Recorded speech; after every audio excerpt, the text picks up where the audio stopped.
What's going on, guys? Welcome to another.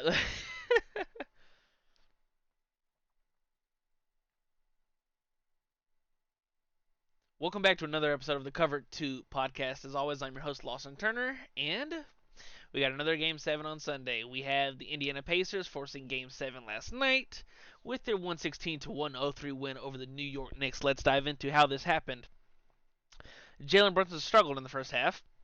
He shot 2 of 13, 5 points the first half. That's not the Jalen Brunson we've grown to see. We've seen Jalen Brunson been a borderline to, depending upon who you ask, a superstar over the past month that the postseason has been going on. Now, he did finish the game with 31 points, which is a good game, but it wasn't due to lack of volume, lack of shots. It was just his shot was not falling. Like I mentioned earlier, 2 for 13 in the first half, still ended with 31 points. 11 for 26 overall. Now, Indiana just played better, flatly. They played better. Their stars and key players didn't have the explosion that we've seen the Knicks star role players have had. Like, we've seen Dante go for 30 plus. We didn't see any other piece outside of Pascal Siakam have like a high scoring game. And even if you want to count Pascal Siakam's 25 points, 7 rebounds, 5 assists, and 2 steals, but mostly his 25 points is a high scoring game. It was a good game, but it wasn't like a 40-point explosion. Tyrese Haliburton, I thought, had a good bounce back game. 15 points, 9 assists, 6 rebounds, was in control from tip to final buzzer. This is the Tyrese that we need to see. Now, not the 15 points, but he shot the ball 12 times.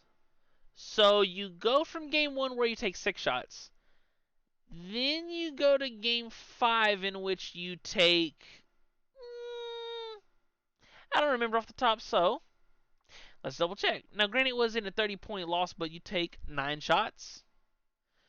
And so when you put all that in a bottle and you shake it up, you come out with a 30-point loss like you did in Game 5.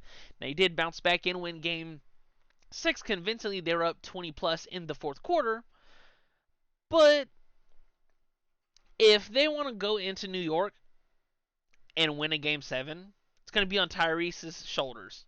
He's got to come out as aggressive as he did in games 2, 3, and 4. Now, I'm not expecting a 35 plus performance, but could we see a mid to high 20s and 8 to 12 assists from Tyrese and Indy wins? Absolutely. The difference between the Knicks home and away, though, is shocking almost. If you weren't watching the game on ESPN, they threw up a stat right before tip off. The Knicks are averaging almost 30 more points at home than on the road. Like, that's crazy to me. It amazes me for the simple fact of we've seen the Knicks be a good team all postseason. Now, maybe the minutes that they have been logging over the 12 games that they've played, it's been just maybe it's too much. As we saw Josh Hart leave the game twice yesterday with abdominal problems. And you're going to need Josh Hart. You're going to need him in game 7. You're going to need his energy, you're going to need his effort, you're going to need his explosiveness when it comes to just his personality. I thought Dante DiVincenzo played a Dante DiVincenzo type game. 7 points, 4 rebounds, 2 assists, 2 blocks. 2 steals, 1 block. 6 for 14 from the floor. He could have been better, yeah, but maybe not as much too.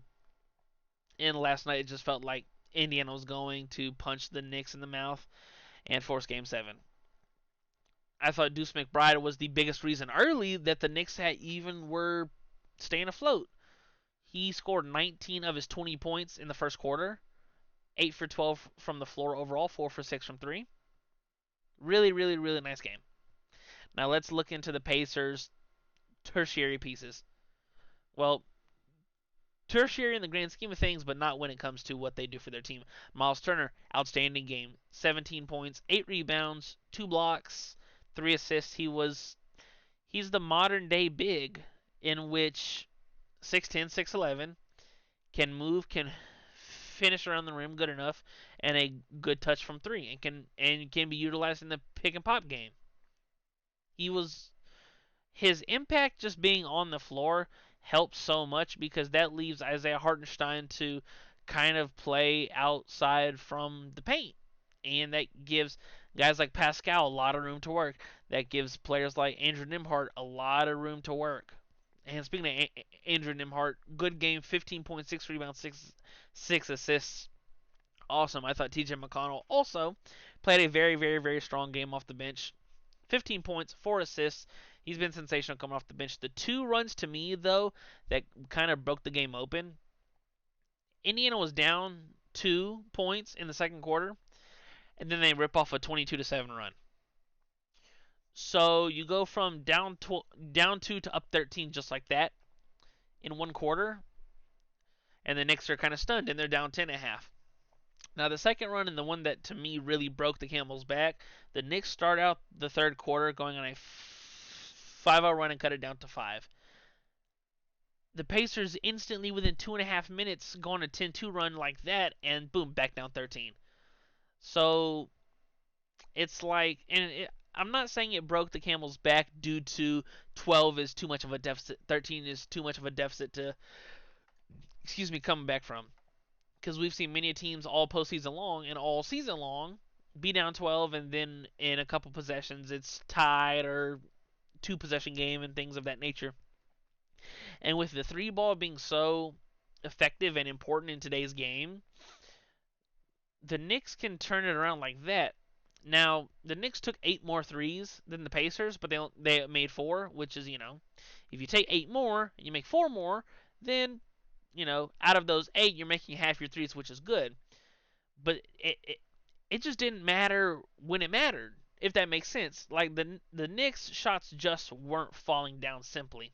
They shot 44% from the field, 38% from 3, and the Pacers shot 54% from the floor and 35% from 3. And the Knicks, it's not like they lost any of like the key battles. Like when you look at free throws, the Pacers took 13, made 9. The Knicks took 26 and made 18. So you're doubling them up on free throws. You won the 3-point line by 12. Now, Indiana out offensive rebounded you 14-13, but you outscored them in second chance points. The the biggest key factor for me, like you even won the turnover battle, but you couldn't capitalize on any of Indiana's turnover. Not any, but you couldn't capitalize on the Indiana turnovers because they outscored you in points off turnovers 12-6, and they had one more turnover than you did. Their bench outscored your bench 36-26. So can we get one more superstar game from Jalen Brunson? They're gonna need it. And I don't mean superstar as if like what he had last night was good, considering the fact that he shot the ball 26 times. I need a 35, 38, potentially a 40 spot. If Josh Hart's hobbled, OG Anunoby is doubtful with his hamstring. Like we're gonna need Game 7 is when your stars show up. And Jalen Brunson, you've been a superstar throughout this entire postseason run that you've been on. Can you give the Knicks one more hurrah game? Because if you win, your turnaround is Tuesday. Your Tuesday is game 1 of the Eastern Conference Finals. It will be in Boston. The only question: who's going to face Boston? And I'm picking the Knicks. I think the turnaround at home is home. The home team's won every game this series. New York won the first 2. Indy won the next 2. New York won Game 5. Indiana won Game 6. So in Game 7, I'm taking the Knicks to pull it out, and I cannot wait for Sunday's game. It's in the early afternoon.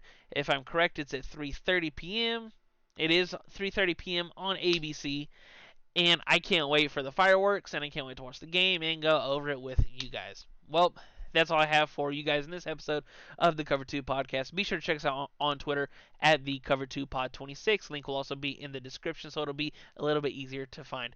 Thank you so much for watching this episode of the Cover 2 podcast. As always, I'm Lawson Turner, and I will talk to you guys later. Peace.